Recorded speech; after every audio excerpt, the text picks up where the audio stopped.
I wanted to make a video about Magic the Gathering artwork and what it reminds me of, since the artwork on some of these cards, especially the earlier sets, is iconic, and it's really what drew me to the game in the first place.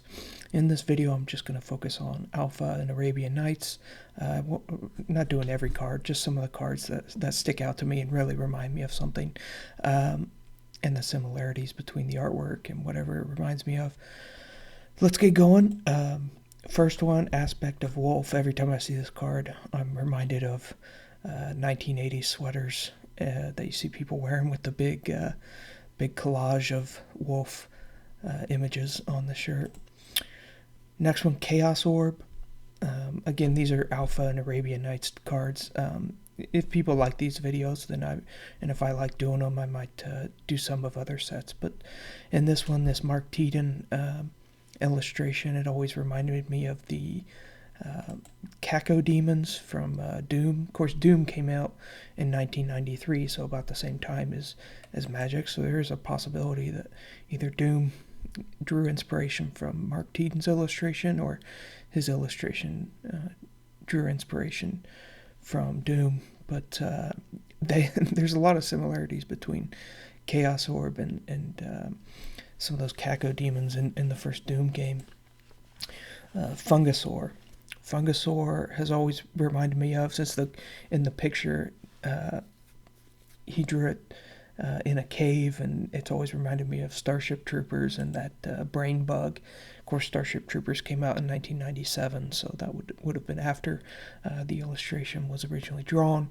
But either way, both images conjure up gross creatures there. Howling Mind. Whenever I see this card and the two yellow eyes peering out, it reminds me of that black wolf in the Neverending Story. I think it's spelled Gmork in the movie Neverending Story. Of course, it was inspired by a book, The Neverending Story, so that was like in 1959. But the movie didn't come out till 1984, and then of course, that could be anything, though. I mean, Howling Mind. But every time I see this card, that's what I think of. Next one is Icy Manipulator. Whenever I see this card, I love Douglas Schuler's artwork. Sarah Angel, Northern Paladin. Just some really Righteousness is another card I really like. But this one reminds me of the reflections on that sphere on the M.C. Escher drawing. Of course, I think that was the early 1900s when M.C. Escher drew that.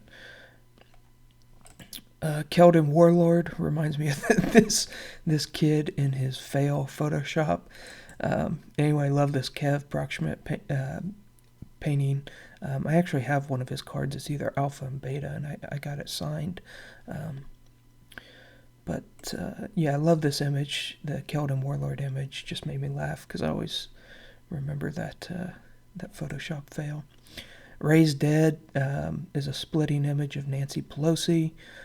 No question about it that, Raised Dead is either Skeletor or Nancy Pelosi, one and the same. Brass Man. Brass Man has always reminded me of C-3PO. C-3PO, obviously a lot more polished than Brass Man, but still, that's what it reminds me of. And of course, that's the first Arabian Nights card there. Hasran Ogress reminds me of a crazy ex-girlfriend. Even her ability, unless you pay 2 colorless mana each time Hasran Ogress attacks, Hasran Ogress does 3 damage to you. So, very vindictive, both the card and crazy ex-girlfriends in real life. Juzam, this is probably my favorite. Juzam Jin. Reminds me, aside from the color being different, the green and the red, really reminds me of 1986's movie villain Darkness, which is from the movie Legend, which was directed by Ridley Scott, starred Mia Sara and Tom Cruise, and yeah, just the horns really sell it there. The only difference is the green and the red, but I think that came out for sure in 1986, so quite a while before Arabian Nights came along. Maybe it was inspired. Martine was inspired by Darkness and Tim Curry's portrayal of Darkness in the movie Legend. But that's what that card's always reminded me of, and it's a great card, very expensive card if you have it today. Great collector's item. Kabul Ghoul. Aside from the purple in the Douglas Schuler illustration, it's just always reminded me of Scorpion, that skeleton face from Mortal Kombat. Curd Ape reminds me of Congo, the movie Congo, which came out in 1995. So I would say the Kim Meyer Jr. card illustration was first there. And then last but not least, finishing with another wolf print card, which reminds me of an ugly 80s sweater, Wayuli Wolf. Either way, great illustration, great sweater. So that's my first video on what some of these Magic the Gathering cards from Alpha and Arabian Nights remind me of. If you've got any standouts from Limited or Unlimited or some of the early expansion sets, go ahead and put them in the comments below.